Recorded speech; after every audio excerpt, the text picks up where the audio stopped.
first 2-3 months when I made levels for Bionic Bay, I realized that, hey, wait a minute, I'm making a racing game here.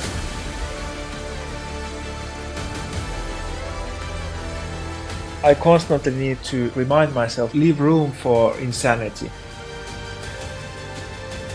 If you're into speedrunning and you hear this, is the target to beat. I want that the game will end in this like situation where... The marketing, what was your technique to do that? I sent it to several journalists, posted on Reddit. It was basically crickets, and it was devastating. It was absolutely devastating. What has worked for you? What didn't work for you? It's not about how great your game looks or how good trailer you make it. It's about... The next day, it just exploded. Thousands of views in seconds. Oh God! Oh no! Oh my God! That is fantastic. That is a freaking cool demo. There's no cliffhanger, or is there a cliffhanger? Well, sometimes in life you get pleasantly surprised, and that is exactly what happened when I was researching the information for Bionic Bay. Not only is Juhana Myllys the creator of Bionic Bay, but he's also the creator of Badland. Badland, for those of you who don't know, is one of the biggest mobile games, having accumulated over 100 million downloads. I, for one, remember spending hours and hours playing that game, so it was absolutely fascinating to speak about both games at the same time in this podcast episode. We dive into the level design methodology and how Juhana uses unconventional methods to create unique environments. We talk about how his background in racing games has actually influenced the gameplay of Bionic Bay. And we also talk about some of the challenges that he's facing from switching from mobile games to PC and console games.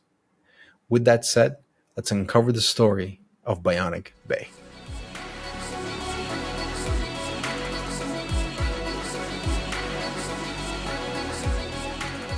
Juhana, you are, if I can put it this way, one of the kind of low-key legendary game creators, at least in my mind. Having created, Badland, a game that really needs no introduction, to be honest, but nonetheless, it has sold more than 100 million units, from what I have understand. And well, not sold, but downloaded, right? So downloaded. There's a slight difference. Downloaded more than 100 million. Anyways, that's a humongous achievement. Yeah, still pretty good number. And not only that, the game also has received numerous awards, some of which are the Apple Design Award and the iPad Game of the Year, just to name a few. And I'm pretty sure anybody who's listening to this podcast has either played the game or definitely heard about the game. However, I'm not too sure if the same can be said about the creator of the game. In this case, we're speaking to you. And I would kind of like to change that a little bit and to get to know you a bit better. And just before we kind of dive into all things Bionic Bay, I'd kind of like to know your story. And how did you get into video game development?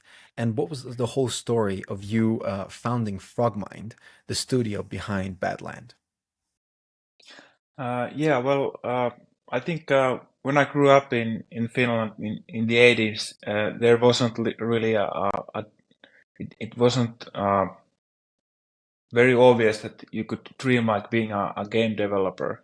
We, of course, many in Finland had lots of we had Commodore, Amiga, Nintendo Entertainment Systems, and so on. So in Finland, people were like relatively accustomed to have devices that you can play games with, and also I played a lot of games when I was a child, and of course in the 90s there was PlayStation 1, right, which was of course a huge impact, and then there was Nintendo 64 and so on, and basically I don't think there was never a time in my life that gaming wasn't like one big part of the life. I always feel like there's like three big things that are like music, films, and games, and they have always been on my life, always. So it was very natural to me that if I ever going to get some kind of people actually going to pay me for doing what I do, if I could do some of those three things, that would be like the dream come true. And the truth is, I have no musical talent at all. I would love to, have, but no. Then if I think about films and so on, maybe that's something that I'm even more interested about than making games. Oh, interesting. But Okay. yeah, but somehow I think back in like 2005, when I graduated as an industrial designer, and I knew already back then that I'm not very interested about industrial design. I'm more interested about graphic design. And the truth was back then that it was like impossible to have any job on industrial design, and naturally I thought that maybe in like advertising agencies or something like that would be future for me. And still working at the game industry wasn't like very relevant. There wasn't really that many companies in Finland, only a few actually. But back in like 2006, 2007, there was this like rise with mobile gaming, and new mobile game studios started to pop up in Finland, which would make mobile games, and they mostly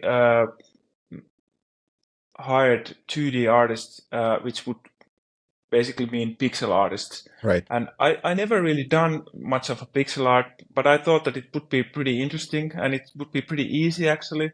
So maybe, of course, it's not that easy, but it feels like if you see something like that, pixel art would be, really very easy and good way to start something, because I really didn't have like that much talent in a way that I had been doing some 2D. I knew Photoshop really well, and other than that, it was like graphic design and stuff like that. And I felt that if I would ever want to go work in game industry, these mobile gaming studios and pixel artists over there, that could be a place for me actually.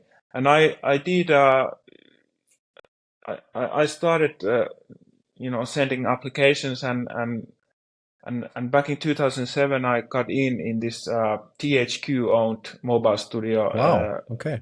Called Universamo, which was in Tampere, Finland, and they made lots of these they made mobile games, and they had lots of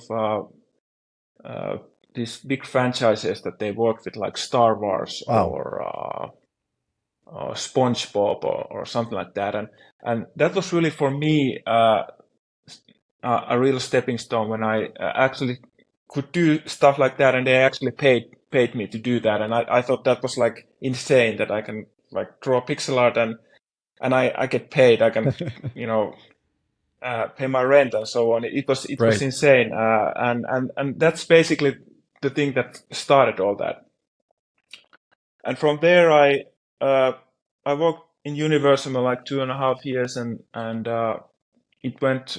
I don't think it went bankruptcy, but the right term is they got liquidated by THQ, and so I went to this legendary Finnish game company called Red Lynx, which were famous course, for yeah. making trials games. Wow. And that's basically for me first time when I actually see like physics-based games being made and 2D games being made, and it really was something that I felt that every game should be physics-based, because physics-based makes everything just more fun. Yeah. And so on, and I started thinking about lots of different types of games that could benefit on if we would add physics into them basically. And then I had a friend there. We were there around 2 years, and there was a programmer who I founded Frogmind back in 2012. And the original idea for Badland was basically this idea that let's take this some known game type genre and add physics into it and make something new out of it. And back then I played a lot of games from App Store, and one of the games that I downloaded was this pretty old helicopter game where Yeah. you just helicopter drops down, and when you push the screen, it goes up. And I was like mesmerized about it, how addicting it was, because you basically just, you go through those hurdles and try to avoid death, and you die immediately. And I think the basic idea was back then that let's add physicality into this in a way that if the whatever vehicle you have hits something, he won't die. He only dies if he gets off the screen. And that way we will add this like physics-based fun into it, and basically that was like the true starting point for Badland. And after that came basically the visual look and the character and stuff like that. But the basic idea was this very simple idea to add this physicality to this like old helicopter game. And yeah, that's basically how Frogman started, how Badland started, and so on. Oh, that's actually very interesting because I know exactly the game that you're talking about with the helicopter. Yeah. It's I think the borders are in green and the background is black, if I'm correct. And there's just a helicopter. Yeah, I've played that game. And it's funny how that now that you mention it, to add the physicality into it, it would make it a totally different game and it would make it much more addictive and better. And here we have Badland, which did exactly that. That's actually really wonderful, thinking on your side. And really interesting how you actually went all in and decided to do it. With the founding of Frogmind and the absolute immense success of Badland, you went on to create Badland 2. And that game was also a tremendous success. And you speak quite a lot about it also on your website, and you detail how everything that you've learned from Badland 1 went into Badland 2 to make it better. Could you speak a little bit about that process and what was it like creating Badland 2, a game that technically is more or less like the first game, but nonetheless it's better and more improved? Could you please dive into that a little bit?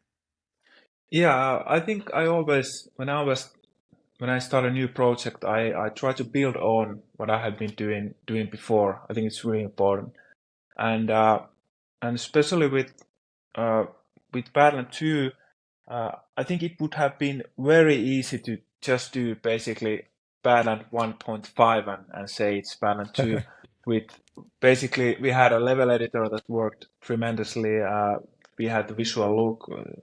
I could have done levels, like 40 new levels and so on, but it didn't really feel like it would be very exciting to do something like that. Right. So we basically made Badland 2 from scratch. It was a whole new engine, new assets, like graphical look, new way to control the character. I think one of the reasons, sort of do this game all over again, was that I pretty much got bored making. I made like 120 levels if I count the multiplayer levels for Badland 1. Wow. And there was every time it was this horizontal level. Yeah. And just the idea of having like levels that can go like in every direction was very appealing, like visually, but also of course mechanically.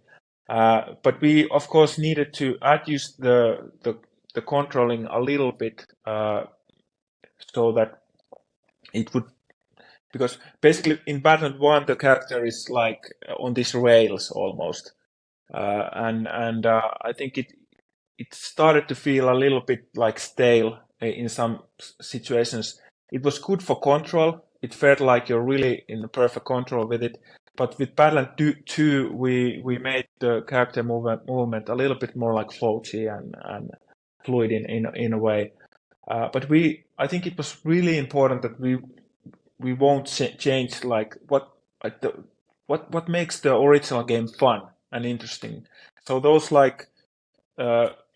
key things were something that we shouldn't never forget, and I think that's like common every once in a while. If there's a sequel for a film or a game or so on, it feels like they forgot what was fun at the first one, and what was like the most crucial thing. I understand. So so that's why I'm really proud of what we did in Badland 2 in a way that we weren't like too scared about changing it, but we sort of understood what was the key ingredient and maintained that still.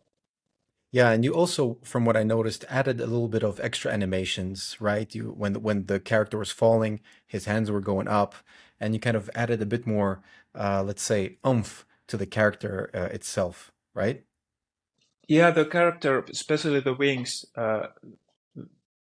in Badland 2 react much more like naturally, and they have more like smooth animations and so on. So we, as I said before, we basically make like everything new again, and every time if you have done something before and do it another time, you probably end up doing it a little bit better.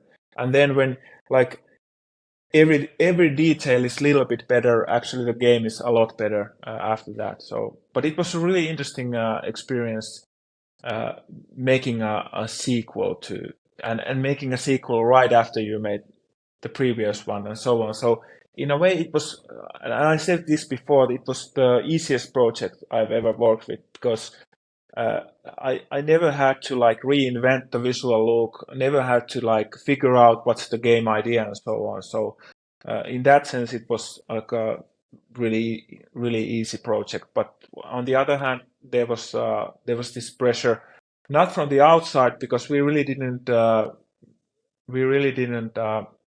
announce the game. We announced it when it was actually already on App Store. Okay. So that was also a little bit like this test of how would this work, that what if it doesn't tease this and so on. And I think it was an interesting time because we really tested those things in a way that there was not too much of this. We weren't like too scared of trying stuff like that Right. and so on. That what if everything goes wrong? And the same thing was with the first Badland, that let's just try this and let's trust this way of doing things, although it's not necessarily something that everybody would be suggesting that you should do this and you should do that. There was lots of people there saying that maybe you shouldn't do that, maybe you should do this, but we just basically did how we felt was right. And I'm not saying that's always the best way to do that, but for those two games, it definitely paid off. Well, as they say, if it ain't broke, don't fix it. And I think that was the right decision. You definitely made the right choices. I would like to finally, for myself at least, talk about Bionic Bay. And to kick things off, about Bionic Bay, I would like to start off by quoting an answer that you wrote on one of your Instagram posts. And you wrote, and I'm going to quote here, "Just between you and me, this will be much better than any Badland game." End quote. And I gotta agree. From what I have seen so far, I fully agree, and I think it's gonna be that much better. But could you provide us with a introduction to Bionic Bay? What is the game about, and what sets it apart from other games in the genre, and kind of also what sets it apart from Badland as well? I think the high concept idea for Bionic Bay is that there's a scientist who is in this failed science project, and he ends up in this weird ancient mechanical world, and he needs to get out of there.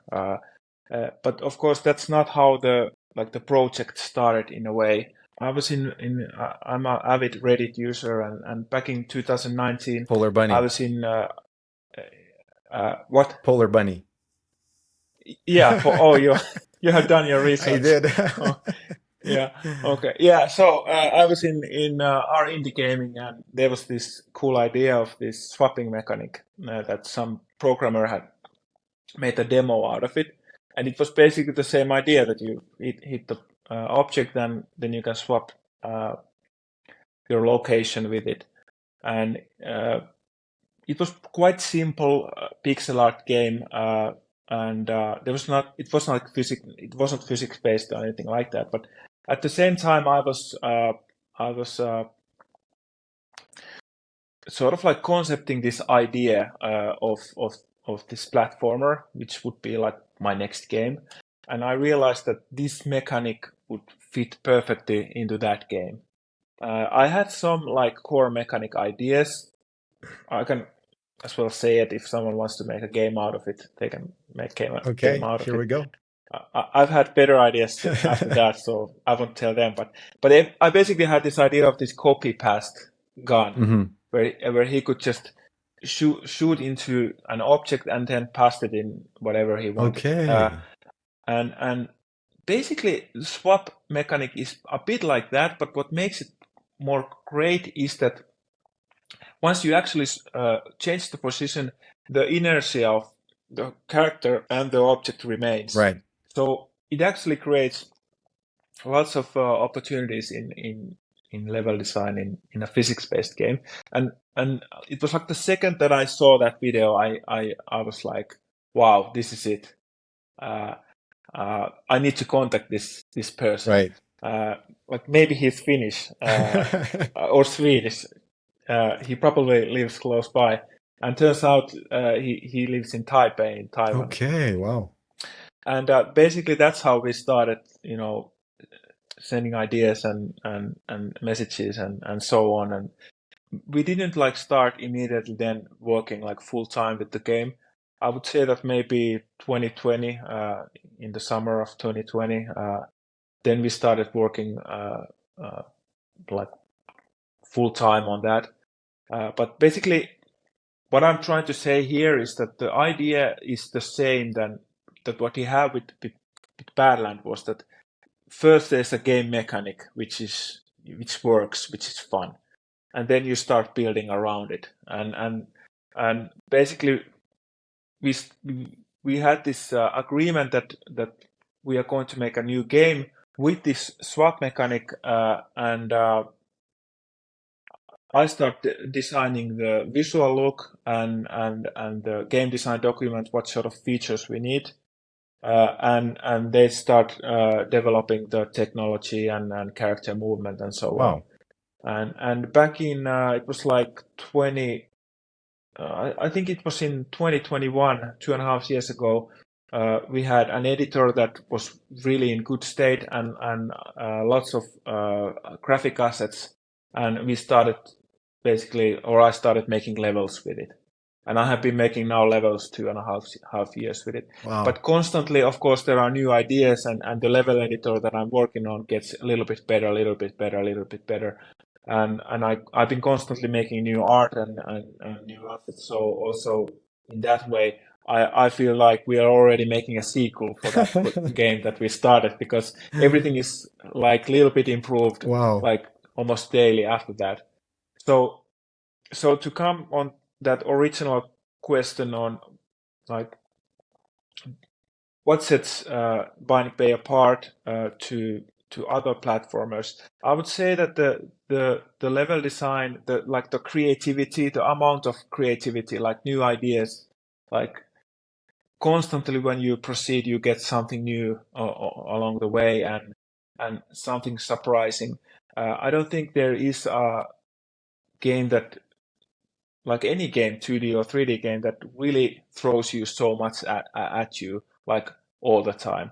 And I think the difference between Badland and Bionic Bay is, well, pretty obvious. One reason is the main character, because you don't have a flying character, you have a moving human character which can jump. It like automatically makes a huge difference. But I remember when I was making Badland 2 at the end of production, I once think that when I was making a level that it would be cool if I could drop Super Mario in this level. Yeah.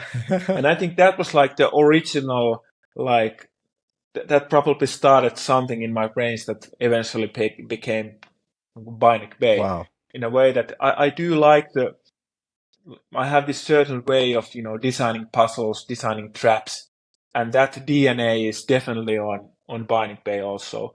But I think one like huge difference is, of course, that in Badland you are in this environment which is like an organic forest, and it's a little bit like even abstract at times. But Bionic Bay, although it's like a strange, maybe even alien world, they are still like man-made structures, man-made like floors and ceilings and devices.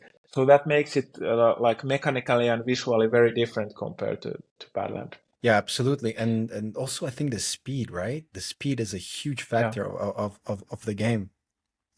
And since you were mentioning all these features, what I mean by that is that the game kind of drops you in and adds some new features every kind of, I don't know, a few minutes or so. I want to speak about the demo. And to be honest with you, I've downloaded the demo, but I didn't play it because I want to play it after our interview to kind of have the full insight of everything. But what I did do is kind of go on YouTube and look at other people play it for a few minutes. And what I noticed is that these videos are 30, 40, and some are even 50 minutes long just for a demo. Yeah. And in the comments, in Reddit, and also on their videos, people are saying, wow, there's so many mechanics already in this demo. And the demo takes between 30 to 50 minutes to complete, depending on how you play it. That how crazy will the final game be? And probably my next question for this is, what is going to be in the full game that we haven't seen yet? Can you tease us with something that we are yet to encounter? Because just the demo by itself could be, you could spend hours and hours playing it. It's absolutely fantastic. Yeah, I had this thought that maybe the demo should be like this best of collection with all the best like features, but it isn't. It's just 4 levels. Wow. And the idea is that I really felt that if those 4 levels are already full of everything and there's constantly something new coming, so there's no need to like do anything more than that and basically ruin the surprise of many of the features or mechanics that we have. But we are like I've said this before, that we basically play with every like sci-fi trait. We play with time, gravity, Wow. temperature, liquids, what else? Teleportation, rays, like lasers, bounce rays, and there are new rays coming, and there's like a huge amount of stuff. And the reason why we have that is basically that I get bored when I make the levels if I just need to do it with the same features, and I keep asking about, hey, could we have this? And hey, what about if could this be, modified into this, and I could do this? And those 2 programmers in Taiwan, the Psychoflow Studio, they are just like the best programmers I ever worked with, and they just execute. Fantastic. If I need a feature, and also they have imagination and lots of features that are in the editor are, just from their head also. So we have this really good synergy, collaboration between those, and yeah, I think I remember I talked with one of my friends about the demo before we released it before Next Fest, and I said that our demo might take up like an hour to play, and he was like, that's insane, like don't do that, it should be like 15 minutes. And then I was thinking like, yeah, but I was very insecure in a way that I felt that if we are only showing 15 minutes, we are not showing enough. Like people are not enough impressed. And went for the like full hour with 4 levels and so on. And it's been really good because some of the big streamers that played the game, like Koch Carnage and so on, they actually play the full hour. Yeah. And then there's the trailer for some of the mechanics on rest of the game, and they look at that trailer and so on. So it was great for wishlists and it was great for exposure and so on. So it turned out to be a great idea. But yeah, the demo is like a mini version of Bionic Bay, but still it's still just 4 not random levels. Especially the first 2 levels are crucial because you need to learn how to move, you need to learn how to use the swap. And then the other 2 are just like levels from the middle of the game, which have the bounce ray, which I feel that is really something that it's fun and easy to understand and so on. But but I think that the biggest challenge in general when designing this game is, find the sweet spot between like simplicity and complexity and like you want the game to have a challenge, but you don't want it to be like too frustrating and so on. So that was really like a massive learning experience for us when we actually made the levels for the demo, play tested with like dozens of people with all those levels, then put the demo on Steam, and we have the survey button in the demo where you can give your feedback about the demo, and we analyzed the survey results and so on. So we really got like a better understanding on what's like where the sweet spot actually is between this like challenging and fun. Wow, that's actually a really interesting choice. And come to think of it, I agree that showcasing an hour probably was the best idea, and the reactions you got, and I've seen a couple of them, were just spectacular. What I personally find quite extraordinary about Bionic Bay and generally about your way of creating games is the ability to create absolutely captivating and convincing environments, especially in Bionic Bay. Because when I was scrolling through Twitter, because that's where I first got introduced to the game, I kind of had to stop scrolling, and it's games like that that really kind of give me at least the wow effect. You're scrolling very fast, and then you see something for about 2-3 seconds, and you have to stop and look at it, and you definitely managed to achieve it with the way that you design the levels. Could you talk about the environment creation process for Bionic Bay, kind of the choice of the color palette? Because I can see that it varies completely from something very warm to completely cold environments in the winter. And how do you structure your workflow for environment creation generally? Yeah, okay, that's a really good question. Thank Actually, I you. have to say that if you see that on Twitter, it's actually like 50% of designing good post and maybe 50% of the content of the post.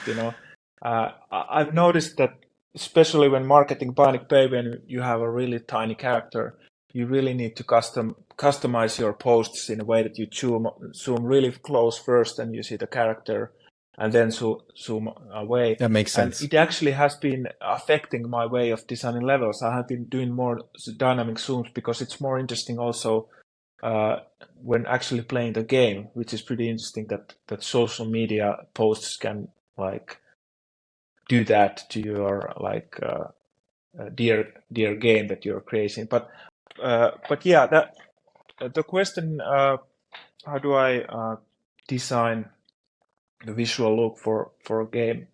I think everything starts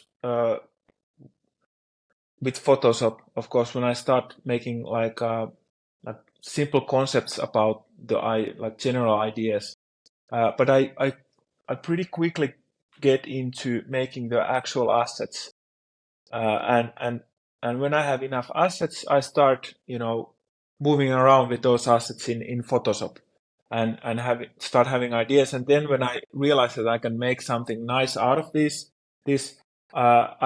I'll put the assets in the actual build and start making stuff with the level editor. And I've been doing this so many times in so many years that I almost have been skipping out the actual designing phase with the Photoshop. I just do like good looking assets Wow. and just throw them in the game because I sort of have an idea that if they don't work, I readjust and so on. So I do more and more like that visual design and like rudimental visual design in actually in the level editor.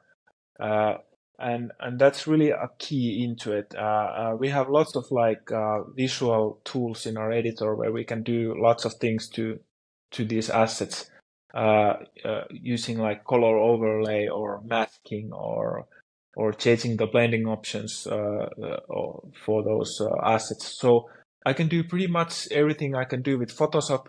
I can do with the level editor, which is great because they are basically like moving PSD files. So I don't know how normal I really don't have like a colleague or like a friend that makes games who would do just what I do. I I have see. lots of friends that are in similar position, but they mostly do 3D games. So I'm not sure if my method of doing is really like it could be like a pretty dumb way to do or ancient way of doing. But I know that I get good results with it Yeah, because definitely. I feel that now I have like a total control on like how it will look, and you can do that with 2D game. But with 3D game, it's different because there are so many things that affect on what the game will actually look. I mean, where you are in the level, where you look, and so on. Yeah. It's a little bit different. Player can decide like everything, but in 2D, where you have like this camera that will follow the character, so I can control the camera. I can control basically anything. So sometimes I feel like I'm doing this level spot that I'm actually doing is like painting, doing a painting or something like that, because it's Interesting. so much closer to graphic design or illustrating something than it actually is. The only difference is that I don't have like a brush, but my brush is those like hundreds and hundreds of assets, graphic assets that I have on the game. So if the game looks unique and a little bit strange and a little bit different, it's probably because of my ways of doing are a little bit strange, a little bit stupid, a little bit unique, and so on. So, you know, and I said this before, there are occupations that you shouldn't never be stupid. If you're like a surgeon, Yeah. you should never like, hey, let's try this stupid thing. Let's see what happens if I leave this over there Yeah, and for sure. squeeze this. And but when you are actually a game designer or an artist, you can do constantly that and do not fear that what might happen, because you can just undo it immediately. So that's what I do also a lot, that I try uh, like almost every impulse that I get, I just try it fast, and if it doesn't work, I undo it and so on. So, and because I work alone, I don't have like a supervisor or something like that, so I don't need to have something to show him at 2 hours or tomorrow or something like that. So it could be.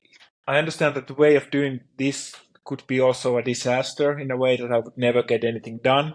But I'm very critical on everything I do at the same time. So it's like this, once again, trying to find this like balance of being critical and being stupid, trying like wacky things. And somewhere between there is the golden rule to good level design. Well, it's definitely working. And honestly speaking, the environments you create are truly very unique from at least what I have seen. And I can only imagine what is yet to come. And also, speaking about the environments, something that I noticed is the absolute prominent kind of presence and sense of scale in the game. You see and you feel how small the player is and how crazy and big the environment is and how all the assets are just bigger than life. But it's not necessarily done by making the character small and everything else big. There are many games that do this, but the sense is missing. The whole sense of like, oh, wow, this is big.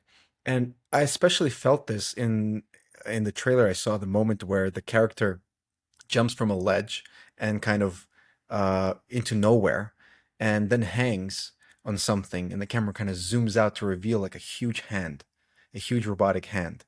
And that moment was absolutely breathtaking for me. So it kind of almost feels like the environment itself is a character in the game. How exactly was that achieved? How do you achieve correctly this sense of scale? Because it's not an easy thing, I believe. Well, I think in Badland 1 we didn't have like a 3D scene where I could just put assets like everywhere I want. There were like these certain spots in depth that I could put layers in it, and that was it. It basically was totally faked 3D effect. But in Badland 2, it was a 3D scene where I could put anywhere these 2D assets. And we have the same thing, of course, here in Bionic Bay. But I noticed, like, I remember when we released Badland 2, I was like really happy and a little bit sad at the same time, because I felt like I was really proud of what the game looked, but at the same time, I felt that I cannot top this. I mean, everything I do is like maybe the same level or worse because I get older and so on.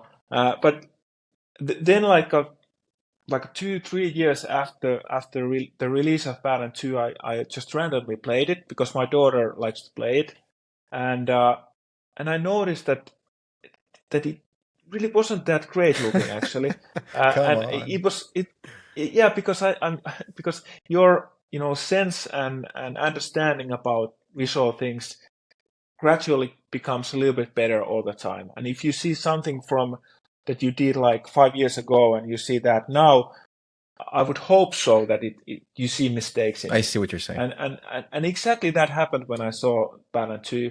And I think one of the key things were that I felt that the camera is constantly there is like a nice depth with the gaming layer and everything like right after that, whether it's foreground or background. But I felt that there was not like this feel of like grand scale, like there would be something like really far away or something like that. And also because I could scale assets as much as I wanted, and I did a lot of that I scaled maybe a little bit tiny objects to like larger than they were designed to actually be. There was also lots of that also. So basically I felt that the scale and the feel of what the grand scale could be, they were a little bit off, and they could be better. And that's definitely something that I've been thinking a lot when making Bionic Bay. And I think one of the key ideas is that it's not enough that you just take an object and put it really far away. You also have to think about what object, what it actually is. How do you get that feel of it? And it's also, I don't know, was it some like, it could be it was a film director or someone who said that, and there was like a skyscraper or like a really tall building that when you don't actually see when it ends, it feels bigger. Right. And that's actually true in a way that you shouldn't like always show the whole thing. Actually, when you only see a little piece of it, it actually your imagination starts like filling in, and you understand that it might be even bigger than you can grasp. That's interesting. But all those things were, once again, when I say that I try to build on what I've done in the past. That's like a perfect example of it. That the feel of scale, the feel of depth. I think there was definitely something to improve after Badland games. Wow, no, definitely, it's a huge improvement, and at least for me, it really gives this moment, and that really what kind of makes me eager to play the game, because it's a hard thing to establish a correct sense of scale in a game, and probably more so in a 2D game. So it's a job well done, and thank you for letting us know kind of the insights on how it was done. I kind of want to switch things up a little bit and talk about the fact that you are creating a game for a PC right now instead of for mobile games. So you kind of made this switch. What set of different challenges does that bring for you, if any? And why did you decide to change eventually? And generally speaking, since we're talking about mobile games, would you consider releasing Bionic Bay for a mobile game eventually? Yeah, I think mobile games and the platform in general, it's quite different now that it was like 10 years ago. Absolutely, and, yeah. I don't think there's much sense on doing a game like Bionic Bay on mobile, since I'm not sure how it would be sold. It could be a premium title, but I think the biggest thing for me was that I really wanted to do, and I always felt that urge already with Badland. I mean, I never thought when making Badland, and I was thinking, I never had this process in my head that I'm making a mobile game. I just thought that I'm making like this great game for an iPad. I made every level on iPad. That's certainly like a big difference. If I think about it now, I do it, of course, on PC. But when you have an iPad and you can do levels with iPad, you can do it everywhere. So I basically, like those years that I was in Frogmind, I made levels like everywhere, and still if I see someone playing Badland, I remember where I was when I see the level spots. I remember one was Wow. having this like insurance company coming over and telling about their company, and I was so bored that I started making level, and the level spot became like really unique. And I understood that it was because of that weird environment where I was doing Wow, that. that's interesting. And one level spot was when I was at the night train. Everybody else were sleeping, and I was making this spot, and I still remember that spot. And I learned then that actually environment affects you. Wow. And that's actually a challenge with Bionic Bay because I'm constantly on my computer right I here. see. Every level has been done over here. How do I like keep that interesting? How do I keep that like creative juice going? Although this environment is the same all the time. So that has been actually a challenge. It sounds strange because mostly people are always doing, you know, their whatever gaming company it is, they are making games with their offices and so on. So, but so that's like a default situation. I understand that. But for me, when actually realizing that when you do in this different spaces, this creative work, it actually affects the work, and it's a positive effect, definitely. You get like ideas, like more ideas, and they're weird ideas, and if you are not in that state, you might end up doing the same thing all over again, and so on. So that's basically something that I have to had to learn how to like keep the creativity going, although the environment is this boring office at my home, but yeah, Could be but I would worse. say like, yeah, but having like kids now, I didn't have kids when I made Badland games. Now I have kids, I can play around with them every time I want and so on. So there are lots of other things that keeps me, childish and full. So there's that. And also I think the biggest thing for Bionic Bay was why is it on PC was that I always wanted to do Badland also for maybe bigger screens, because the art is very like detailed Yeah. and so on. So I never thought that this looks best when people play it with their tiny mobile phones. And it's actually the same thing with Bionic Bay. The bigger the screen is, the better it actually looks. So that's definitely a goal to do it PC, but do it consoles also. And I don't say like no to mobile, but it's not like our like current plan to do mobile. But there are platformers like Dead Cells, which is like a huge hit on mobile and so on. So it's definitely not like something that I wouldn't do. But it's actually, it was interesting that when we released Badland to consoles and PC, it was really hard to come from like that mobile background to real gaming Right. platforms like to Xbox Network, PlayStation, and Steam. Like reviewers and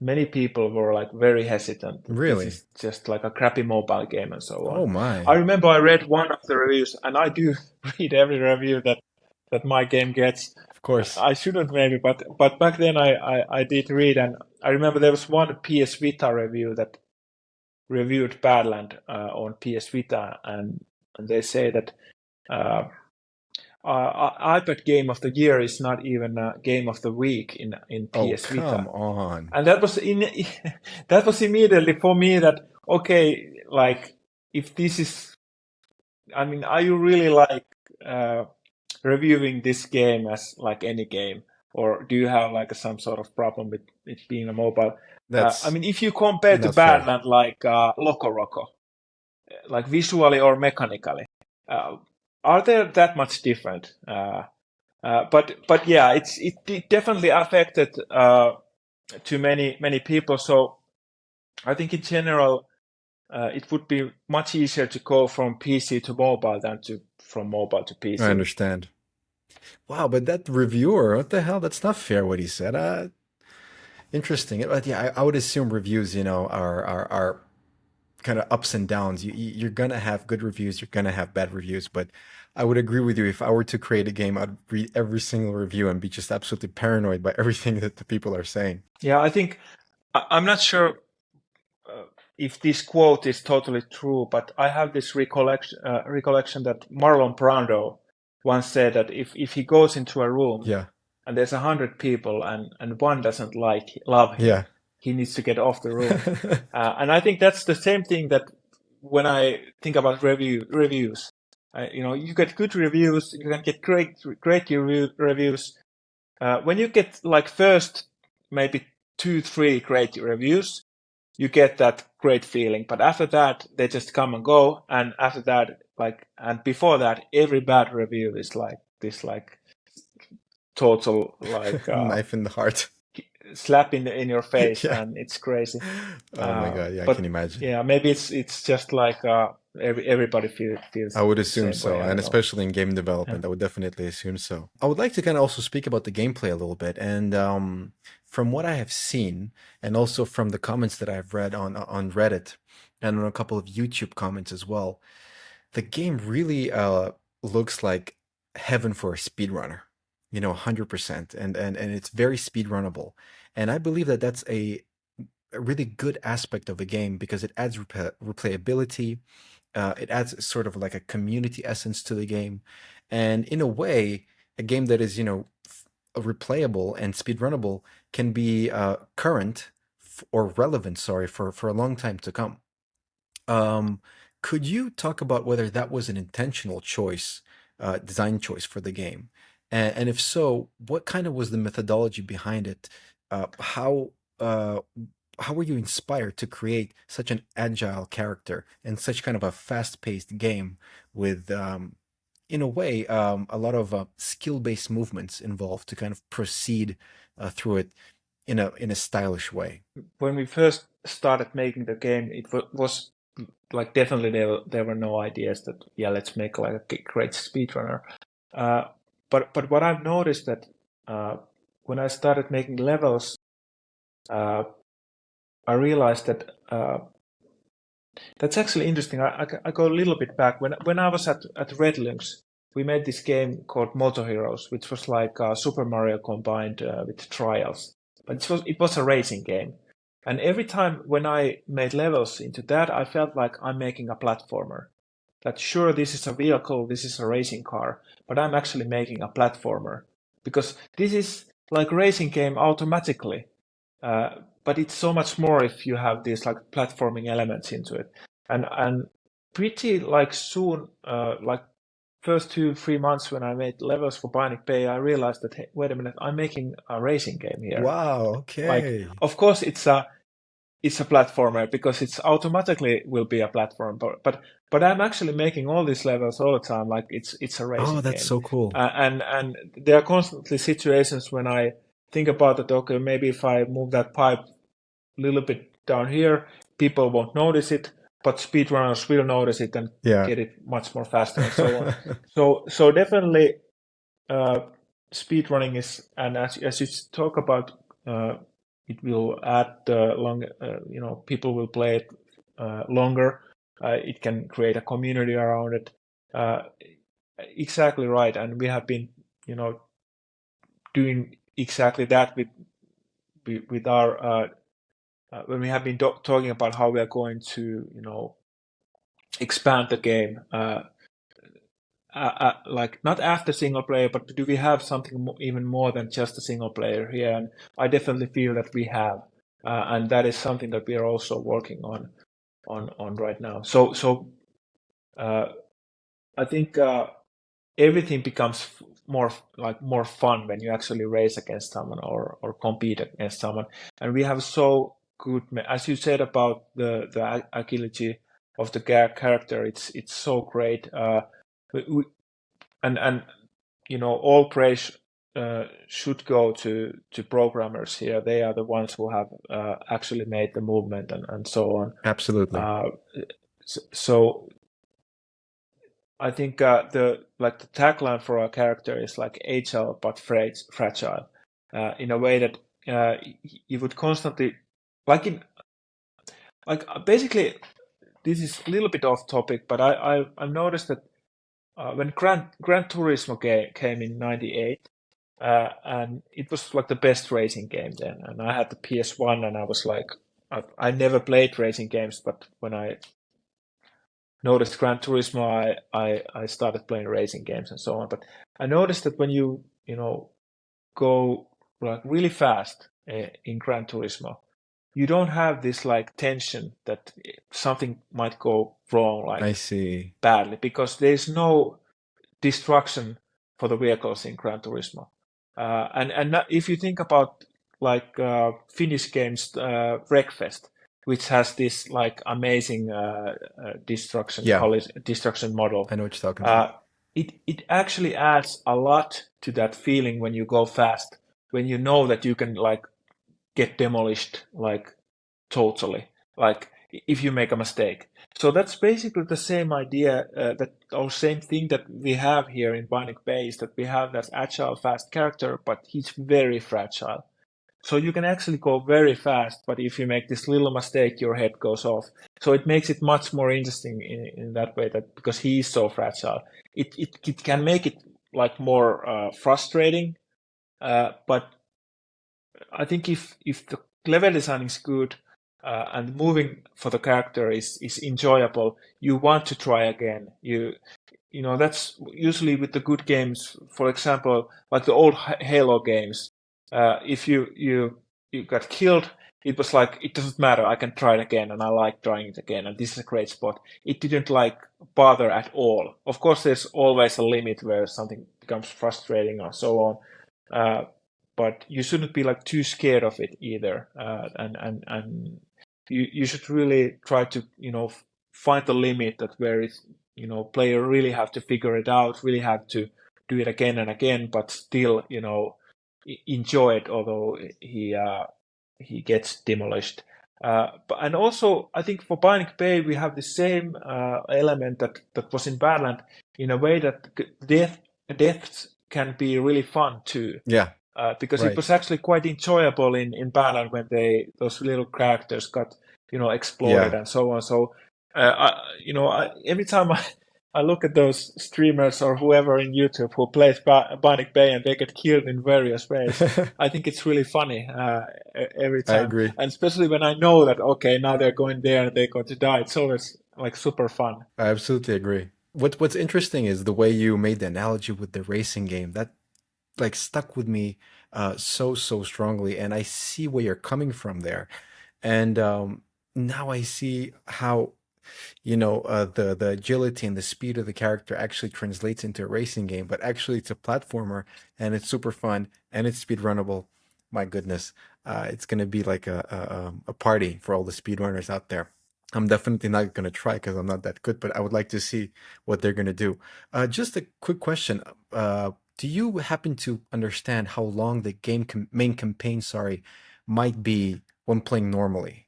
Uh, I would say it's maybe around 10 plus 10 plus hours, hours. at Wow, least. wow. Of course, I would say some players will use like 15 plus Yeah, hours. obviously, yeah. And so we actually have in Discord channel a player who has played, he had played like a 52 hours, the demo only. Wait. Uh, He has accumulated but 52 he's trying hours? to like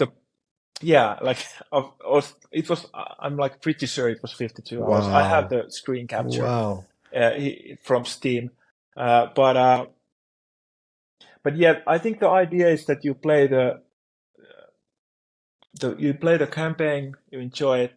There will definitely be more intensive incentive for players to find some secrets and so on. We have planned some stuff how we sort of like expand the lore of Bionic Oh, that's Bay. amazing. If you're interested about that, it's going to turn out like a Metroidvania, but you could have like alternative routes or secret rooms or something like that. Interesting. But I think the online gaming and what we could do with the speed running is something that we could really, get a long tail for the game, in a sense that people would, keep playing it almost daily. Absolutely. And just to kind of put you on the spot here, so that maybe we can come back to this podcast and see whether we're right or wrong. What will be your prediction for the fastest speedrun of the game when it comes out?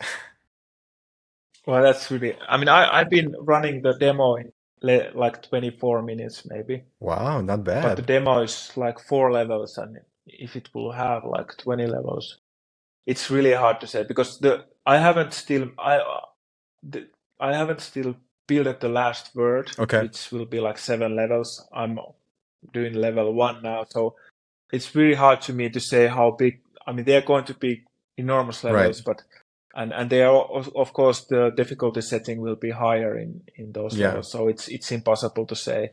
Should we Uh, should we say sub 5 hours? Do you think that's a possibility? sure, I mean there are people who play like really like large games like really fast Yeah, definitely. without breaking them. Right. So I've seen some like Half-Life 2 Oh speed my runs, God, which are yes. insane. Oh, But they're crazy. yeah, The guys like bunny hopping or whatever and not even seeing where they're yeah, going. Yeah, that's crazy. Okay, well, let's see. I mean, kind of for the record, let's say we're thinking together, sub 5 hours. yeah, Let's see if that's going to be yeah. Sure. if anyone who's into I'm happy if speedrunning, if it's that much actually because if you're into speedrunning and you hear this, sub 5 hours is the target to beat. Let's see. Could you talk about a potential multiplayer or co-op mode? I've seen you comment on it here and there, and kind of many people are quite interested about it. And I was wondering if you could give or provide more details, whether it's something that you're thinking about doing, and if so, how exactly is it going to play out? well, I think co-op is very interesting idea, but we don't have like plans to do that on launch because there's so much to do before the launch anyway. Uh, but I've been thinking about a lot uh, the co-op, and it would be actually really cool because of the swap mechanic. You could swap your character or your friend, and your characters would have like different types of attributes. Oh, so Uh, cool. My God. so that would, or the other character would be like a dog or a monkey or something like that, and another one like basically another one is strong but slow, and another one is fast but not that strong, and so on. So you could make like really cool puzzles with it. So yeah, definitely. And I've said this also before that if this game is successful, I'm eager to do a lot more. Whether it would be like doing it with the original game or doing spin-off or sequels or so on. But I always I actually like the idea that what they have with those SteamWorld games. There's SteamWorld Dig and SteamWorld Build I and see. so Oh, on. okay, okay, okay. Yeah, I think I know but what you're talking about. they have this SteamWorld franchise, and they are making games from different types of genres. So it's not just about sequel or Kind of like something like that. Warhammer So as I think well. that yeah, so that's actually a really interesting idea. I think that if Bionic Bay will be successful, it would be really cool to make like a different type of game totally.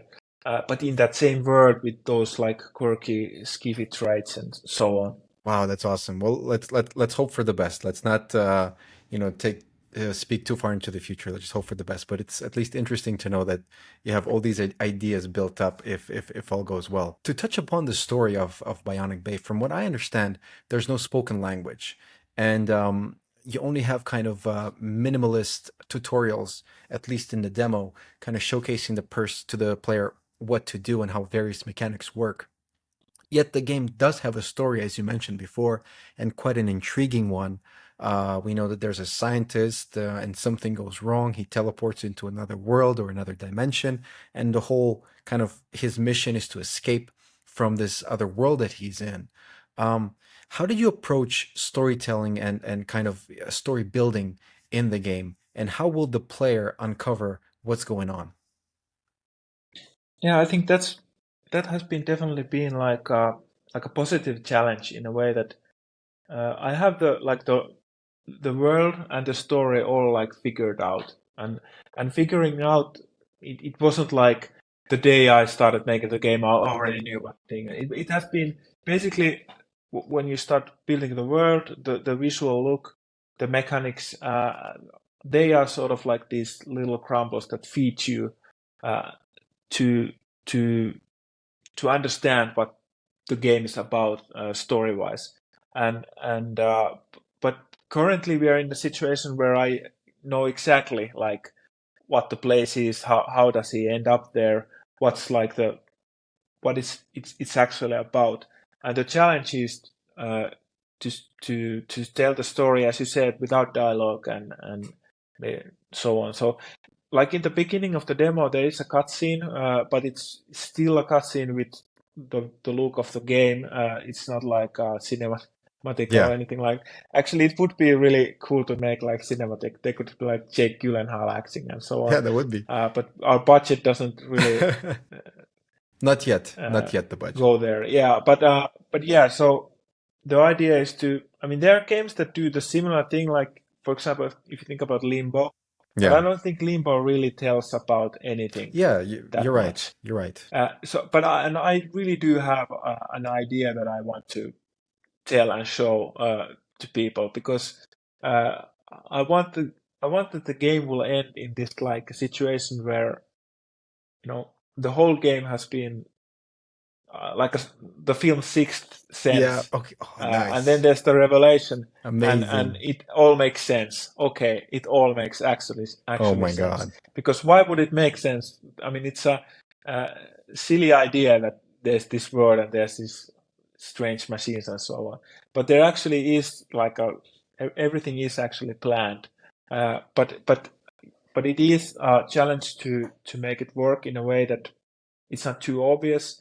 But at the same time, it will feed you and it will feed player enough to be engaged and understanding enough Wow. to keep going. Wow, you definitely intrigued me here, because what's great from what I heard is that there's going to be the satisfaction of kind of uncovering everything and the satisfaction of understanding of what's going on, because I'm fully intrigued. I mean, where the hell did the scientist come from? What happened to him? Where did he teleport to? And to be able to actually go through the whole thing and to find out, that is great. That is great. There's no cliffhanger, or is there a cliffhanger at the end? Well, there's still time to release the game, Okay. so I shouldn't say too much because it might change. But Okay. but to understand it fully, this is still not like a story-driven game where there's like twists and turns and characters and so on. But I think it's still important that you feel that you're part of something when you're going, and it actually has a direction, and rather than just throwing him out there and without let's just show good stuff to him and funny game mechanics and that's it. So that's a little bit boring. Could you please elaborate on how exactly are you managing the balance between the randomness of kind of the physics of the game and the controlled environment? Because there's some stuff that are interactable, some stuff that are not interactable. And obviously, all of these factors have to be taken into account, and especially in a game that is highly concentrated on being physics-based, because stuff can go wrong, and specific techniques have to be applied. So could you please let us know what those specific techniques were to ensure that potentially frustrating elements are minimized while still, maintaining the dynamic and engaging gameplay that we have seen so far? Yeah, I think that's like a key thing in like any physics-based game, that and sort of like the paradox in it, in a way that the funniness, all the like crazy things that can happen is something that you are expecting, but you don't want it to happen too much and too weirdly. How do you maintain that? And I think for me, I constantly need to like remind myself when I do the levels that don't control too much, like leave room for insanity. Like for example, there's this situation where you might have seen that in trailer, where character drops and there are these like floating orbs. Yes, of course. And he just drops like it's like a Pegle game all of a sudden. And the thing is, and no, I never seen any streamer do that or anyone who played it, but it has been happening to me once that for some reason there's enough impact for the character for one of the big orbs, and the orb hits another orb, and they have like this huge restitution. And then you can imagine if there's like a super balls with crazy bounciness, which are all metallic, huge orbs, they start bouncing around. And it has happened to me once or twice, and it's like absolute mayhem. And my first idea was that, okay, this is terrible. But then I realized that this is actually great. Yeah. This is crazy, because when it happened, I was like genuinely scared that what's happening over here. And I don't know where those balls eventually will go. They are just going and expanding the level forever there. But you know, the game shouldn't be like that, of course, like all the time or even 10% of the time. But every once in a while, if there's a chance that something silly could happen, you should just let it be. But I think the biggest like concern is the character. That what if character gets stuck somewhere and so on. With Badland, we didn't have really that problem because there was the auto moving camera and it just died. And now we have the situation where, of course, people are smart and they can restart from the checkpoint. But still, I don't want basically ever that there should never be a situation where hero gets stuck.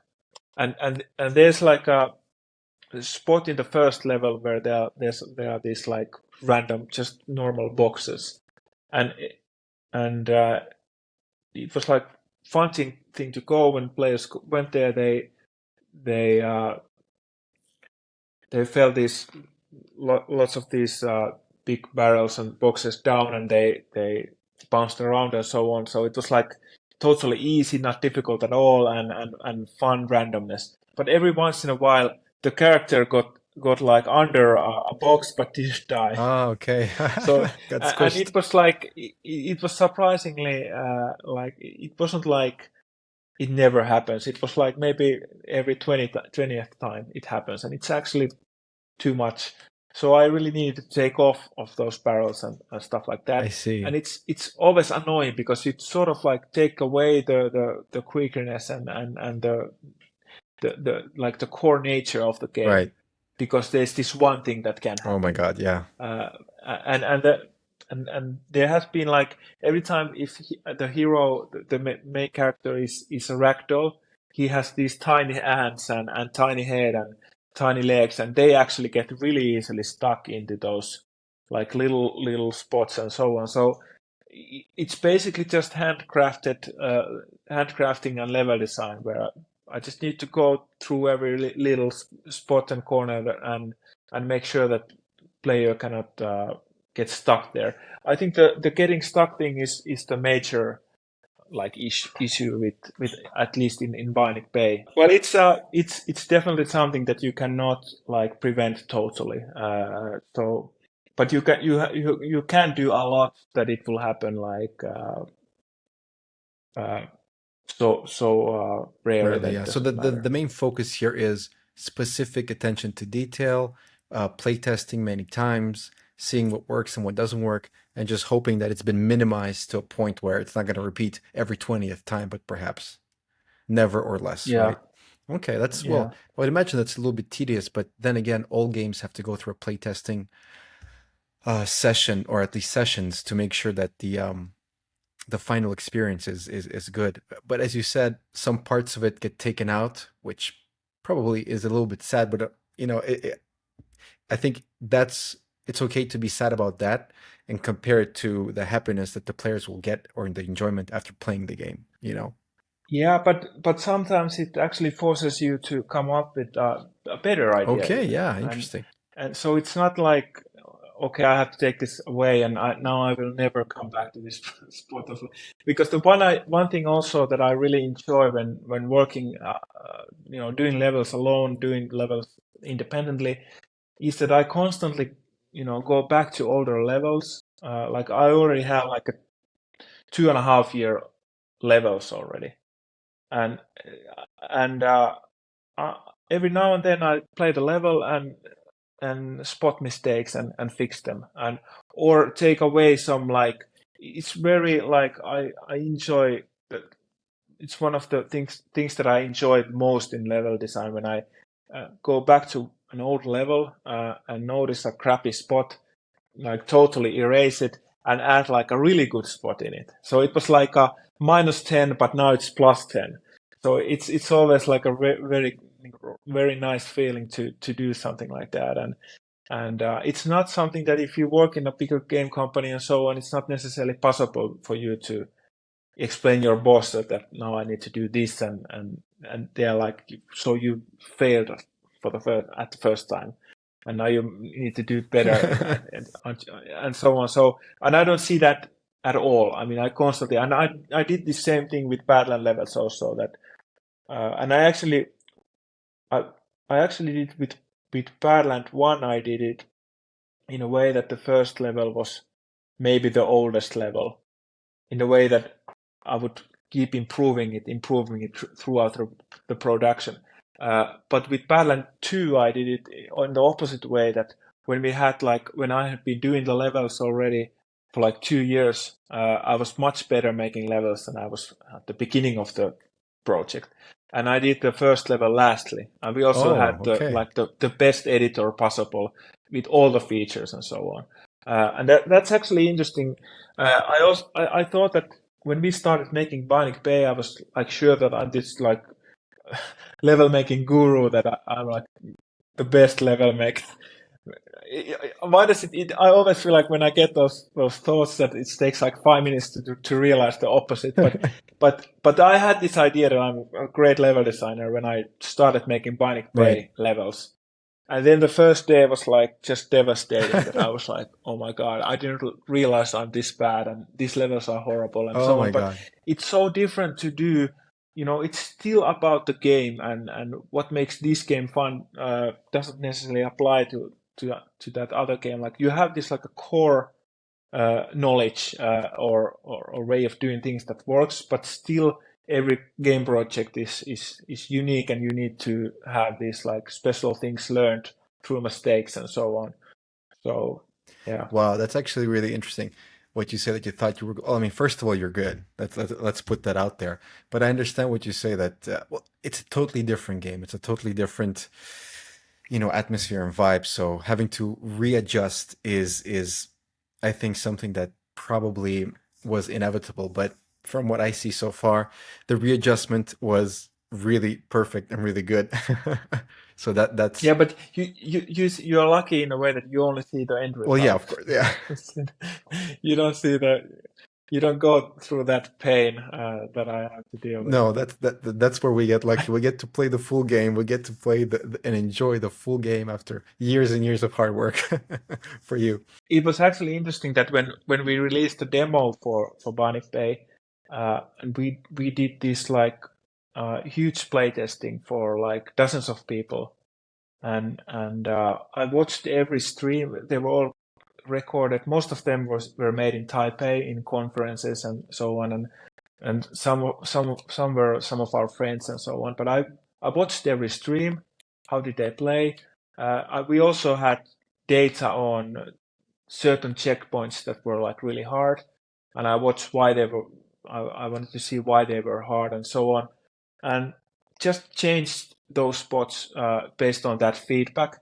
And I'm telling you, if we wouldn't do that and we would just release the game that we had on December on February Next Fest, it would be like reception would have been like much worse than it was right interesting now, because the balancing part is so important. That it's the last part. It's actually really fast. It's rarely difficult. When you actually see someone doing something and failing, he or she actually tells you exactly what you need to do. So it's not difficult. Sometimes it can be frustrating in a way that you're thinking that, okay, this is actually a fun spot for like 95% of the people. If we are going to do this for these 5% of people, the fun stuff goes away from those 95% of the people. Like who should be like interesting. choose and I'm not saying that it's every time that, but sometimes there are situations where you really like see it, that understand that if we are going to change this to this, it makes the game like more dull. There's no question about it. So, but yeah, anyway, the balancing is something that's it's relatively fast to do and easy to do, but it affects the end result like a I lot. see. Just out of curiosity, have there been moments where there's like a 50-50 decision? So 50% of people kind of understood, 50% of people didn't understand. And for you personally, seeing that, does it kind of open your eyes to the way you have thought of a certain puzzle? Like, do you think like, oh my God, how come people are doing it like this? Because it's supposed to be so obvious that this is the correct Yeah, way. it's Oh yeah? constantly that, and you start, and the dialogue that starts in my head is that there's like two sides of it. Like, I'm a bad designer, that's a bad Yeah, player, okay. and sometimes it's I both. see. Usually it's I see. both. I see. I mean, the the thing is that you need to find the way to still keep it interesting, still keep it surprising, still have it enough challenge, but not too much of any of that. So, but there are like various situations where there's like a thing that it's so obvious. I mean, I can tell you one example, which is still players do that, but when I've been doing the levels, I've been it's normal for me that the player can run and jump diagonally, like left or right, or the player can just stop, and when you jump, he jumps directly up. But it seems like people just don't jump directly up. They always jump right or left while they jump. And there were lots of these ledges that you needed to go down here and jump like that. But Oh, people keep trying to do, I this see. horizontal jump all the time.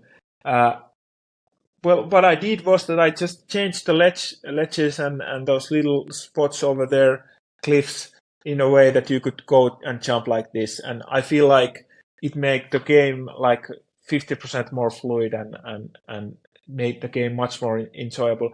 But then I made situations where you need to actually jump directly up and then do something, and make tutorials for it that go here, jump like that, and then do this. And that helped a little bit. But I really don't know why people don't, in general, feel that they can just, stop and jump up in Good a question. platformer. I have no idea. That's a really good question. I don't know. Maybe, I don't know. I can't even potentially try to give you an answer, but that's an interesting conundrum. Yeah, but it was one of those moments. It was actually the first like this place testing session that we made with lots of people, and this was brought up, and I had this like cold sweat that, oh my god, I've been doing this game like these levels for 2 years, and this is like a huge problem. But then pretty quickly it became like evident that, okay, this is not a big problem. Let's do this. Like, ledges don't have to be exactly like that. They can be a little bit lower and so on. And let's learn this way of jumping in a tutorial or something like that, where you really need to do that. Otherwise, you will Yeah. always die on Well, so something it like that. definitely was literally crucial to do these Yeah. play tests. Wow, that is an interesting conundrum for sure. I'd like to speak about your artwork specifically in the game. You post many videos on your socials of you kind of drawing, or should I say, actually finishing your artworks with a few final details or few final Yeah. pixels, and you kind of zoom out to reveal this massive uh, art piece or game asset, let's say. And from close up, yes, you see that it's a pixel art and it's completely pixelated. But once you zoom out, all that is lost and it becomes this huge, beautiful, art piece. Could you tell me how long do these art sessions take for you usually? Well, it varies. At first, I thought that choosing pixel art. First of all, the idea of choosing pixel art was that I feel that most of the games that use pixel art look all the same. Like, they're a little bit like this retro vibes and so on. So I thought that I'd like to do like I actually had like how many years did I have? I think over 10-year period that I didn't do pixel art at all. I did that at the beginning of my career and then stopped doing it and then learned to do DigiPaint with Wacom and Photoshop and so on. So I thought I could combine these two things and make this like painterly pixel art. A little bit like in Metal Slug or games like that, where there's like, it doesn't even feel, it is pixel art, but it's like beyond that. Yeah. Yeah. And basically that was like the starting point for the visual look. And I don't even like mind too much about it if people don't realize it's pixel art or not, because it still makes this like a unique feel into these assets. And someone mentioned that the game gives him Amiga vibes, and that's interesting because the idea that I had that I don't want this retro 8-bit feel on my pixel art, but understand what he meant with it still, because it looks modern and old at the same time. So maybe it's timeless. I don't know. Yeah, definitely, for sure. You have Yeah, to kind of but really pay attention. Yeah, and the idea was that first when I started making like the game assets itself, the boxes and the thing that are on the gaming layer where the character is, they are like really fast to do with all like nozzles and mechanical parts and so on. They are like very fast to do, but the background assets with trees and these complex machines and so on, they like really take a lot of time. And I think maybe 40 hours, 50 hours is the biggest time with one asset. And once again, I come back to this, like, if I would work in a gaming company and I set my art direction, I'm going to do 40 hours to this, and then he would ask probably that, is it going to be a usable asset? Will it be used a lot in a game? And then I would say, no, only once. And he would say, well, don't do that. But I can do that, and I'm happy about it. But it's one of those things that it's a really little silly, but it's I think overall it pays off. The game will look absolutely unique, and absolutely. And I think some of the assets, like, I think it's really easy. It is time consuming, but it's really easy to do organic stuff because I painted so much, trees and plants and so on in the backgrounds of Badland. So I don't necessarily even need a reference for trees and so on. But the machines are really can be really time consuming because you really need to design the like machinery look. If you do that too organically, too like in painterly style, they don't look machines, they look like organic stuff. So I really need to approach like in many ways these assets because they are so different. But it has been really fun, and the most fun is that I have been doing maybe 99% of the art. I don't have to do it again because when I do art, I don't do level design, and level design is the funnest part because then you can actually combine everything with sounds and you can press the play button and play test, and you can play it and notice that, oh, there's a mistake, and you make changes, and once again you can play test. And that core loop is much more interesting than just doing pixel art 40 hours. Absolutely. It's a very different job actually. But I think there are periods of time when I really enjoy the painting pixel art, but that actually needs some sort of like you need to have feel for it, and Definitely. You cannot just start painting, those massive pixels assets just suddenly. You need to prepare, you need to do some sketching, you need to do whatever. But level design is like going into Reddit or something like that. You can just go there and waste that much time, 5 minutes or 5 hours, and you can go away from it. So it's much more different. Wow, that's really interesting. I, for one, and I'm sure many others will do quite a few, screenshots and screen grabs of the game while playing.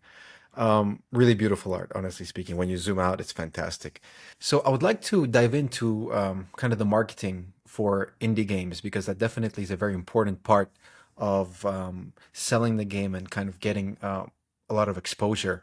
What was your technique to do that? Because I see you're on a lot of social medias. You're on Twitter, on TikTok, on Instagram, and a few others. What has worked for you? What didn't work for you? And generally speaking, kind of what is the strategy here? How are you trying to get grasp of the audience? What would your advice be for other indie developers about that? When we first announced the gameplay of Badland back in 2012, we made this video where we recorded from the iPad our gameplay, where you could see the finger and you can see that this game is looking great and it's actually a mobile game. And it got lots of like good attention back then. We got like 30,000 views in like first week in YouTube, which is of course not like an explosion, but we got what we needed. We got to like some big sites, and we got the connection from Apple, which was like the most important thing, of course. And I really tried to think before announcing Bionic Bay that how should this be done? That maybe I should do the similar type of way that I'm going to play this one perfect level. And then I realized that it's not about that, because I think the key thing why that Badland video worked back then was that people actually saw that it's on iPad. Right. Of course, the game looked great on it, but still the impact became from that. At least that's how I feel about it. So I thought that I should just do like a kick-ass trailer with like great clips and beautiful artwork, and it should be enough. And I did just that, and the trailer took like several months to do, because we needed to do those like mechanics and assets, and it was sort of like a deadline for us that let's do this asset and this mechanic for the trailer and so on. So it was several months that I sort of expanded the trailer and make new cuts and so on. And every time that I captured the video, I made a new cut, I went into our TV room upstairs, which we have like a big TV where I look, it's a home theater, and was always like really super happy about what I'm doing. Yeah. It looks great. And what I didn't realize was that people don't do that. It's not like they see this new platformer from some new studios. Hey, let's go to our home theater and look at that trailer. Of course, no one does that. Yeah. And I sent it to several like journalists, news sites, posted on Reddit. It was basically crickets, and it was Interesting. Okay. devastating. It was absolutely devastating, and Wow. I still remember the first day that I was like, okay, this is it. Like, no one cares. And Oh my and God. of course, when you have a failure like that, it really puts you in a position where you're trying to do anything to get away from that. And for me, it was like, I still remember waking up the next morning, still devastated, and then maybe 2 hours after I had woken up, I had made this like a 40-second rough cut of a video where you instantly go into the swap mechanic, you instantly show what the swap mechanic is about, and the video is only about the swap mechanic. And it's simple, it's fast, it goes into the point, like in first 2 seconds you see the swap mechanic and so on. In my cinematic trailer, it took like 30 or 40 seconds to get to see the actual swap mechanic and so on. So, like, lesson learned. I mean, I'm always happy when I realize I've been dumb, I've been stupid, because that's when you actually know that, okay, now we're improving, now we are going somewhere, and nothing is lost. We can like still. There was this, someone mentioned to me that you need to have 700 wish list for the first week when you really announce the game and so on. It's important. And I was like 700, that's impossible. But yeah, I did the Reddit trailer and put it on Reddit I think it was in our indie gaming, and it was received relatively well. And when I compared it to other videos, top month or top year, I noticed that, okay, this video works. And then the next day I posted on our gaming, which has like 30 million people. Yeah, that's huge. Subscribers. And it just exploded. It was like 2 hours. It took like an hour or something like that to get to hot. And when it was hot, it was number one hot. It got like thousands of views in seconds. My God, wow. And the reception was overwhelming. It was like super positive. And then I realized, okay, we might have something. This game actually is something that connects with people, can connect with masses actually. This will do very good in our wish lists and so on. But then it was like 2.5 hours and it was gone because I had Reddit has these rules where you shouldn't have like more than 10% of self-promotion. And I had something like 15% of self-promotion. And My goodness. our gaming mods cut it. And I understand I broke the rules. I got the ban and so on. And it was actually terrible. Yeah. But at the same time, when you forget all that, it was almost 2 million people saw the game. Wow. Well, at least that's, And we got thousands of wish lists, and it was basically a message to us that, okay, you have something, keep it going. You're on a good road. But it was just this little thing that you needed to realize, that it's not about how great your game looks or how good trailer you make it. It's about where you post it, when you post it, and how you create that post. I mean, what's your caption? I had very simple caption that didn't even say about the game name, so it doesn't feel like an ad or anything like that. So it was very calculatedly created post, and it worked like perfectly until it got spammed. But after that, I've been, I understood that you need to, do more in Reddit than just post your self promo and so on. So, and I understand that. I think it's a fair rule still. But overall, it was once again like this humbling learning experience where I have this thought that I know what to do. I mean, some Badland trailers have millions of views. I got this. But no, you don't got this. I mean, nothing that you have done in the past, no matter how successfully, they don't guarantee you anything in the future or what you do. I mean, I wasn't like, of course, Bionic Bay trailer will be a hit, but I was like optimistic about it. Yeah, of but course. When it failed miserably, it really it was like a great, this great punch in my head. That, like a wake-up call. Yeah, wake up. This is a new world. It's not 2012 anymore. and you need to, adapt. Right. And basically that has been with every social. I wasn't in Twitter.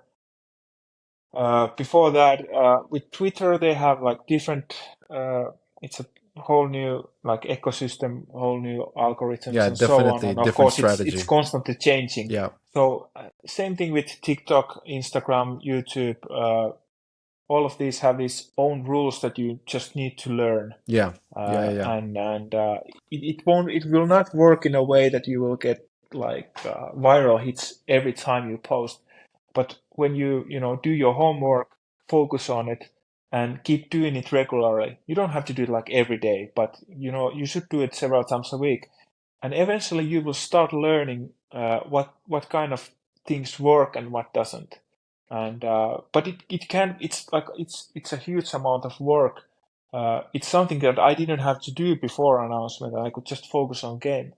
And now it can be a surprisingly big part of the day that you plan something and capture it and post it and think about figuring out what the caption should be or description. It seems like it's not that big. Like it's a 30-second video. It's vertical, but as you said, when you actually go to do it, it takes quite a lot of time because you have to strategize, and even the title, and as you said, the captions and everything really make a big difference.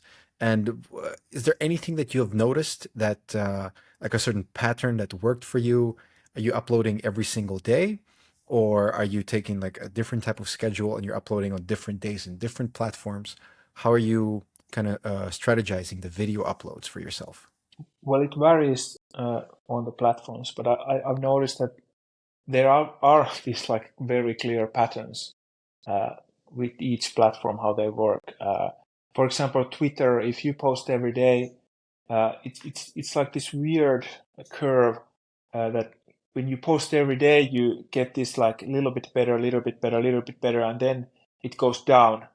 And then you usually think that maybe I shouldn't do tweets for a while, and then you take a week break, and then again, it doesn't matter how good your post is, it starts from here.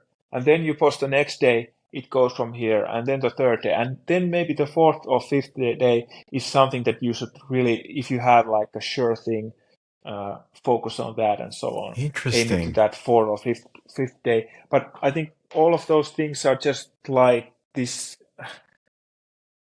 you know, doing this and analyzing it, and I don't have like a like records or any like solid data on how these things work, but I think Reddit is best in a way that, of course, there's some algorithm on how something goes too hot and or how something drops from hot, but still I think Reddit is the most fair social media by far, in a way that if you plan your post well, time it well, and you have just enough luck in a way that at the same time they are not like very hot posts at the same time, and so on, and you understand the subreddit and the culture and the audience and so on, so it helps you to create the the titles and so on. So that's somewhere where you can actually calculate things and have like outcomes that are predictable. I see. But then Interesting. there are things like Instagram, which is basically it's ridiculous because it doesn't have like any logic at all, and basically every feature that or goes away is just worse and worse and worse, and it's just, I mean, it feels like everybody hates Instagram right now, and it's great if you're really like huge, but if you're like a normal person or with some followers only, you don't have like any point of putting anything there because people won't find your posts. I see. Uh, but I think TikTok seems very promising, and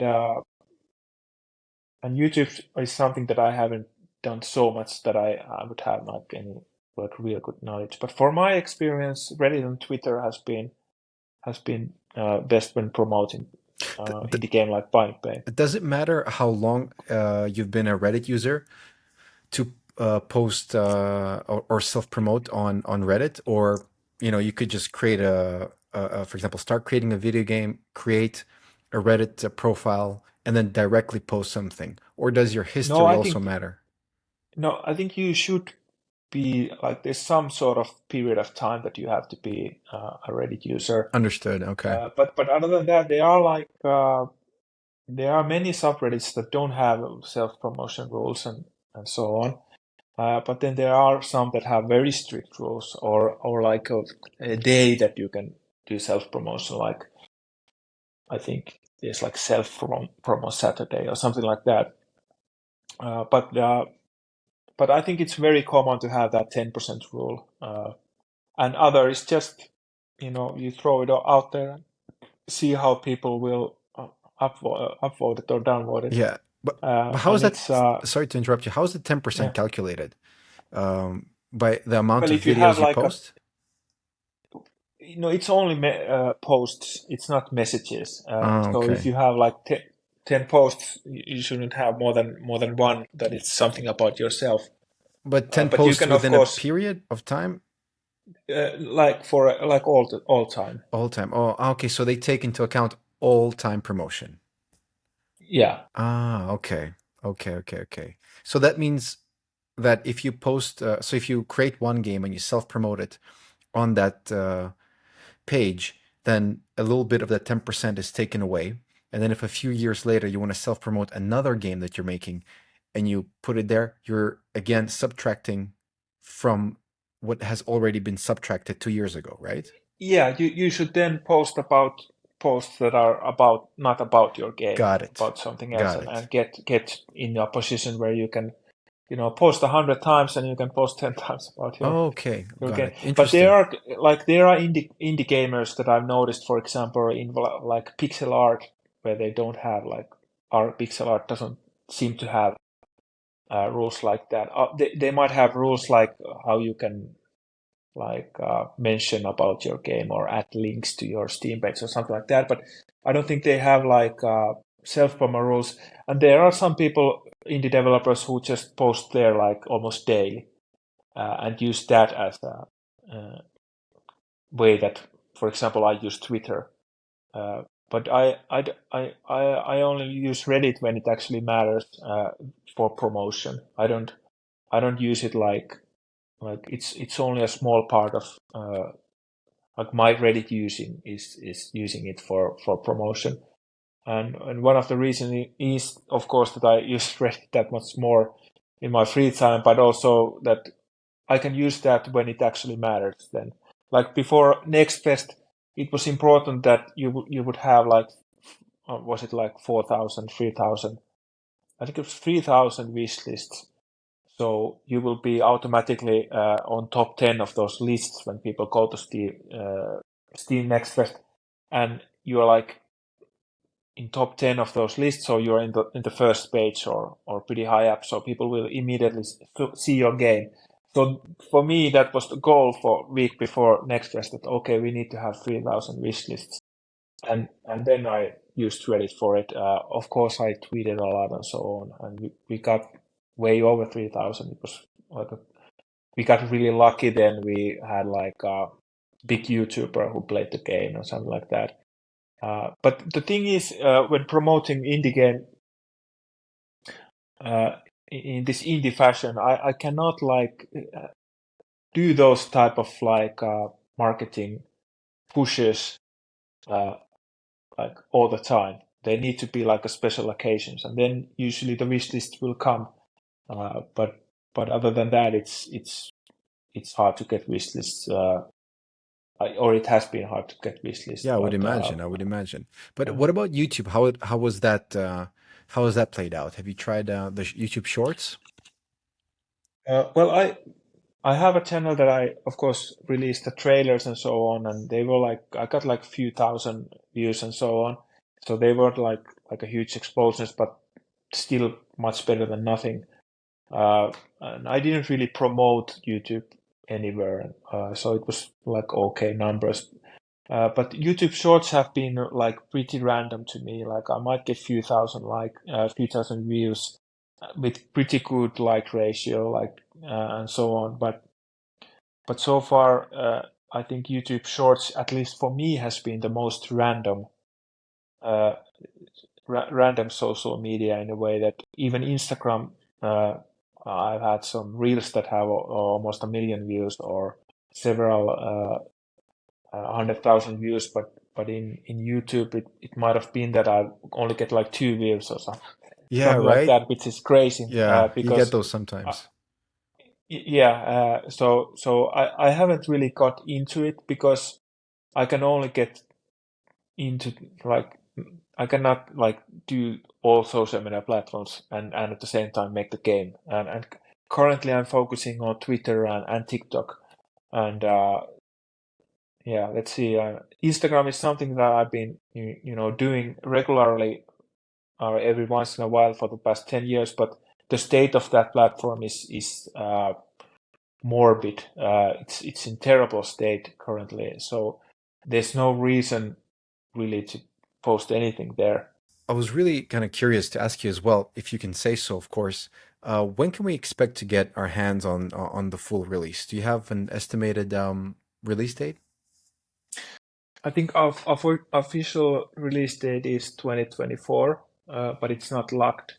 but not anytime soon. We have Got it. we have lots of things to do still, and Got it. so yeah, so Okay. there's no need to We'll wait it too soon. we will keep waiting. Another question that I wanted to ask you, in a few sentences, uh, what is a video game for you? If you could define what you think a video game is and what kind of feelings and thoughts you have when you think of a video game, what is Wow, that? that's a very hard question. I know it is a difficult one. Well, okay, well, for me, I think if I listen to music or if I watch film or like some good series, I'm really in urge for something I don't necessarily try to find from games. For me, games has always been part of like when I was a child, I liked to play whatever with friends, and after that, it became like soccer or tennis or basketball or something like that. For me, gaming is always more about that, if it makes sense. It's Absolutely. about playing and like a bit like sports or playing like any like game with a ball or something like that. So whether you do it alone or with a group or so on.